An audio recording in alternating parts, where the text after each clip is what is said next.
Hello friends, इस video में हम लोग बात करने वाले हैं ट्रायम्फ की नई बाइक स्पीड 400 और रॉयल एनफील्ड हंटर 350 के बारे में। ये एक कंपैरिजन वीडियो होने वाला है। इस वीडियो के अंदर हम लोग ये देखेंगे कि इन दोनों बाइक में से कौन सी बाइक ज़्यादा बेहतर है। अगर आप इन फ्यूचर इन दोनों में से किसी एक बाइक को ख़रीदने के लिए कंसिडर कर रहे हैं तो ये वीडियो आपके लिए है। और यहाँ मैं इनिशियली एक चीज़ क्लियर कर देना चाहता हूँ, अगर हम लोग इन दोनों बाइक के प्राइस रेंज में देखते हैं तो एक काफ़ी बड़ा डिफरेंस नज़र आता है। लेकिन हंटर 350 और क्लासिक 350 दोनों के अंदर सेम इंजन यूज़ किया गया है। सीधे तौर पे स्पीड 400 की जो टक्कर है वो मार्केट में क्लासिक 350 के साथ में होने वाली है। एंड क्योंकि ये दोनों bike classic 350 and Hunter 350 same engine के साथ आती हैं, तो सिर्फ इस बेस पर स्पीड 400 का मैं यहाँ पर आपको कंपैरिजन बताने वाला हूँ हंटर 350 के साथ में। अगर हम लोग बात करते हैं दोनों ही बाइक के लुक्स को लेकर, तो लुक्स के मामले में दोनों ही बाइक काफ़ी ज़्यादा अच्छी नज़र आती हैं। दोनों ही बाइक के अंदर आपको मॉडर्न स्टाइल डिज़ाइन नज़र आने वाला है। अगर हम लोग बात करते हैं हंटर के बारे में तो वो आपको एक रेट्रो बाइक नज़र आती है, लेकिन वो मॉडर्न स्टाइलिंग के साथ में नज़र आएगी। एंड वहीं स्पीड 400 एक रोस्टर है। अगर दोनों ही बाइक को हम लोग साइड बाय साइड कंपेयर करते हैं तो मैं ये कहूँगा कि स्पीड 400 आपको थोड़ा आगे नज़र आने वाली है। सबसे अलग बात जो स्पीड 400 के अंदर आपको दिखाई देगी वो ये है कि ट्रायम्फ ने यहाँ पे फिट एंड फिनिश पे बहुत ज़्यादा अच्छी तरीके से काम किया है। स्पीड 400 आपको एक प्रीमियम क्लास बाइक नज़र आने वाली है। फिट एंड फिनिश के मामले में जब हम लोग हंटर 350 को देखते हैं तो वहाँ पर भी आपको फिट एंड फिनिश अच्छा मिलता है, लेकिन प्रीमियम क्लास आपको नहीं फील होगा। यानी दोनों ही बाइक को अगर हम लोग देखते हैं तो स्पीड 400 एक ज़्यादा प्रीमियम बाइक आपको नज़र आने वाली है। अब अगर बात की जाए दोनों ही बाइक के इंजन को लेकर तो स्पीड 400 के अंदर आपको नज़र आने वाला है 398 सीसी का liquid cooled single cylinder engine, जो कि प्रोड्यूस करता है 39.5 bhp की power at 8000 rpm and 37.5 Nm का टॉर्क 6500 rpm पर। ये इंजन आपको 6 स्पीड गियर बॉक्स के साथ में दिखाई देने वाला है। वहीं हंटर 350 के अंदर आपको दिखाई देगा 349 सीसी का single cylinder oil cooled engine, जो कि प्रोड्यूस करता है 20.2 bhp की power eight 6100 rpm and 27 Nm का टॉर्क एट 4000 rpm। ये इंजन आपको दिखाई देगा 5 स्पीड गियर बॉक्स के साथ में। अब यहाँ आपको क्लियरली ये बात नज़र आ जाएगी कि पावर के मामले में आपको हंटर 350 काफ़ी ज़्यादा पीछे नज़र आएगी स्पीड 400 के कंपैरिजन में। अगर हम लोग यहाँ bhp की तरफ देखते हैं तो आपको मोर देन 19 bhp ज़्यादा दिखाई देने वाली है स्पीड 400 के अंदर। एंड आपको मोर देन 10 Nm का टॉर्क ज़्यादा दिखाई देगा स्पीड 400 में। यानी स्पीड 400 एक कहीं ज़्यादा पावरफुल बाइक है दोनों को अगर हम लोग कंपेयर करते हैं तो।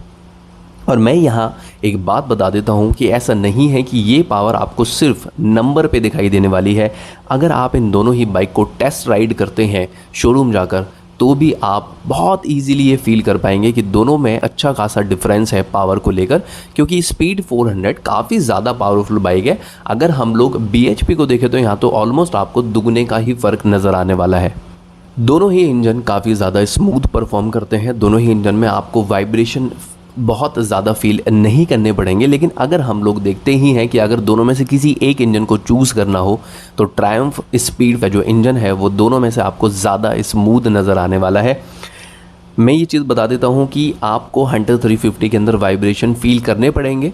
वहीं वाइब्रेशन आपको ट्रायम्फ स्पीड 400 के अंदर भी फील होंगे, लेकिन ये वाइब्रेशन आपको 130 की स्पीड क्रॉस करने के बाद में फील करने पड़ेंगे। वहीं अगर हम लोग बात करते हैं हंटर 350 के बारे में तो हंटर 350 जो टॉप स्पीड है वो 120 प्लस की ही प्रोवाइड करती है। दोनों ही बाइक के अंदर से जैसा अपने को पता है कि स्पीड 400 जो मैंने कहा कि ज़्यादा पावरफुल इंजन के साथ में है, तो यहाँ आपको 160 प्लस की टॉप स्पीड मिलने वाली है। बात अगर फ्यूल टैंक कैपेसिटी की जाए तो दोनों ही बाइक आपको यहाँ पे 13 लीटर फ्यूल टैंक कैपेसिटी के साथ में दिखाई देने वाली हैं।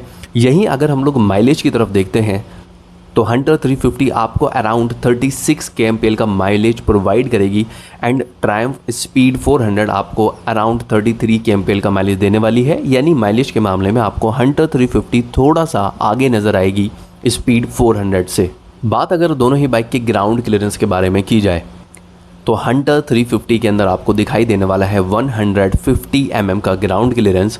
इंडियन रोड कंडीशन के हिसाब से देखा जाए तो 150 mm का ग्राउंड क्लियरेंस आपको कम नज़र आएगा, क्योंकि हंटर 350 के अंदर आपको ख़राब सड़कों के ऊपर, हाई बम के ऊपर, नीचे से टकराने वाली, नीचे से बाइक के टच होने वाली परेशानियाँ झेलनी पड़ेंगी, फील करनी पड़ेंगी। यानी कि आप इसे ऑल टेरेन बाइक के हिसाब से कंसीडर नहीं कर सकते हैं। वहीं अगर हम लोग देखते हैं ट्रायम्फ स्पीड 400 की तरफ, तो वहाँ पे आपको अराउंड 170 mm का ग्राउंड क्लियरेंस मिलने वाला है। एक चीज़ यहाँ पर क्लियर कर देता हूँ कि ट्रायम्फ की तरफ से कोई भी ऑफिशियल नंबर नहीं दिया गया है ग्राउंड क्लियरेंस को लेके, लेकिन वहाँ आपको अप्रॉक्सीमेटली 170 mm का ग्राउंड क्लियरेंस दिखाई देगा। यानी ग्राउंड क्लियरेंस अगर हम लोग देखते हैं स्पीड 400 के अंदर, तो आपको वहाँ डिसेंट ग्राउंड क्लियरेंस दिखाई देगा। यानी कि अगर आप टूटी फूटी सड़कों पे, बैड रोड पैचेस पे राइड करेंगे, अगर हाई बम्प वगैरह भी आपको अपनी राइड में मिलते हैं, तो आपको परेशान होने की ज़रूरत नहीं है, क्योंकि स्पीड 400 नीचे टकराने जैसी परेशानियां आपको नहीं देने वाली है। तो ग्राउंड क्लियरेंस के मामले में आपको यहाँ स्पीड 400 एक ज़्यादा बेहतर बाइक नज़र आएगी as compare to Royal Enfield Hunter 350। अगर हम लोग सस्पेंशन सेटअप की तरफ देखते हैं तो रॉयल एनफील्ड हंटर 350 के अंदर आपको फ्रंट में दिखाई देगा सिंपल टेलीस्कोपिक 41 mm फोक्स, जिसका ट्रैवल आपको मिलेगा 130 mm का, एंड रियर में आपको यहाँ पे नज़र आने वाले हैं ट्विन शॉक एब्जॉर्बर। वहीं अगर हम लोग देखते हैं स्पीड 400 की तरफ, तो यहाँ आपको फ्रंट में दिखाई देने वाला है 43 mm का USD फॉर्क, जिसका ट्रैवल है 140 mm, एंड रियर में आपको नज़र आएगा मोनोशॉक सस्पेंशन, जिसका ट्रैवल आपको दिखाई देगा 130 mm का। अगर दोनों ही बाइक के सस्पेंशन सेटअप की तरफ हम लोग देखते हैं तो आपको ट्रायम्फ का जो सस्पेंशन सेटअप है वो सॉफ्टर साइड में नज़र आएगा। ये जो सस्पेंशन सेटअप है, जो झटके हैं, जो गड्ढे हैं सड़क के ऊपर, उनको बहुत आराम से एब्जॉर्ब करता है। यानी कि आप जब राइड करते हैं ख़राब रोड पैचेस के ऊपर, तो भी आपको अपनी बॉडी के ऊपर जर्क फील नहीं होने वाले हैं ज़्यादा, यानी बहुत आराम से आप राइड कर पाएंगे टूटी फूटी सड़कों के ऊपर भी। वहीं अगर हम लोग देखते हैं हंटर 350 के सस्पेंशन सेटअप की तरफ, तो यहाँ पे आपको सस्पेंशन सेटअप हार्ड नज़र आने वाला है, स्टिफ नज़र आने वाला है। और अगर आप नॉर्मल रोड कंडीशन पर राइड करते हैं तो आपको ज़्यादा परेशानी नहीं होगी, लेकिन अगर आपको टूटी फूटी सड़कें दिखाई देंगी अपने राइड के बीच में, तो आपको वहाँ पर जो झटके हैं वो फील करने पड़ेंगे बॉडी के ऊपर, यानी आपको ये बाइक जर्क देने वाली है। अगर ओवरऑल देखा जाए सस्पेंशन सेटअप को लेकर, तो आपको यहाँ स्पीड 400 एक बेहतर बाइक नज़र आती है। बात अगर सीट हाइट को लेकर की जाए तो दोनों ही बाइक के अंदर आपको 790 mm की सीट हाइट नज़र आने वाली है। अगर आपकी हाइट 5'3" या 5'4" के अराउंड है तो आप इजीली इन दोनों में से किसी भी बाइक को राइड कर पाएंगे। सीट से रिलेटेड यहाँ मैं एक बात और ज़रूर मेंशन करना चाहूँगा कि अगर आप हंटर 350 की तरफ देखते हैं तो यहाँ आपको देखने में ऐसा ज़रूर लगता है कि 2 लोगों के लिए बाइक है, लेकिन यहाँ पिलियन के लिए स्पेस आपको काफ़ी ज़्यादा कम दिखाई देगा। और अगर सीधे तौर पे देखा जाए तो हंटर एक सोलो राइडर के हिसाब से ही है, यानी पिलियन अगर आप बिठा भी लेते हैं तो पिलियन को काफ़ी परेशानियाँ फील करनी पड़ेंगी, क्योंकि पिलियन के लिए बहुत ज़्यादा स्पेस सीट के अंदर नहीं आपको दिखाई देता है। वहीं स्पीड 400 पे 2 लोग आराम से राइड कर सकते हैं। अगर हम लोग ब्रेकिंग सिस्टम पे ध्यान देते हैं तो हंटर 350 में आपको फ्रंट में नज़र आने वाला है 300 mm का डिस्क, एंड रियर में आपको नज़र आएगा 270 mm का डिस्क। ये बाइक आपको डुअल चैनल ABS के साथ में दिखाई देगी। और मैं यहाँ एक चीज़ ज़रूर मेंशन कर देता हूँ कि हंटर के अंदर 2 मॉडल आते हैं, मेट्रो एंड रेट्रो। अगर आप मेट्रो लेते हैं तो मेट्रो आपको डुअल चैनल ABS के साथ में दिखाई देती है, लेकिन जो रेट्रो मॉडल है वो आपको सिंगल चैनल ABS के साथ में दिखाई देगा, एंड वहाँ आपको रियर में ड्रम ब्रेक मिलने वाले हैं। वहीं अगर हम लोग देखते हैं स्पीड 400 की तरफ, तो यहाँ आपको फ्रंट में दिखाई देगा 300 mm का डिस्क, एंड रियर में आपको नज़र आने वाला है 230 mm का डिस्क। ये बाइक भी आपको डुअल चैनल ABS के साथ में दिखाई देगी। और मैं ये बता देता हूँ कि ब्रेकिंग डिपार्टमेंट में दोनों ही बाइक अच्छा परफॉर्म करती हैं। दोनों ही बाइक को राइड करते हुए आपको ब्रेक की तरफ से शिकायत नहीं देखनी पड़ेगी, यानी दोनों का ही ब्रेकिंग फीडबैक काफ़ी ज़्यादा सही है। जब हम लोग टायर साइज़ की तरफ देखते हैं तो दोनों ही बाइक के अंदर आपको 17 इंच के टायर नज़र आने वाले हैं। फ्रंट एंड रियर दोनों ही जगह, दोनों ही बाइक के अंदर आपको 17 इंच के टायर नज़र आएंगे। स्पीड 400 के अंदर आपको दिखाई देगा 110/70 का 17 इंच का टायर फ्रंट में, 150/60 का 17 इंच का टायर रियर के अंदर। वहीं अगर हम लोग देखते हैं हंटर 350 की तरफ, तो वहाँ आपको नज़र आने वाला है 110/70 का 17 इंच का टायर फ्रंट के अंदर, एंड 140/70 का 17 इंच का टायर रियर के अंदर। टायर साइज़ को अगर हम लोग कंपेयर करते हैं तो स्पीड 400 के अंदर आपको रियर में एक ज़्यादा वाइड टायर नज़र आएगा एंड वहाँ आपको ग्रिप ज़्यादा मिलने वाली है।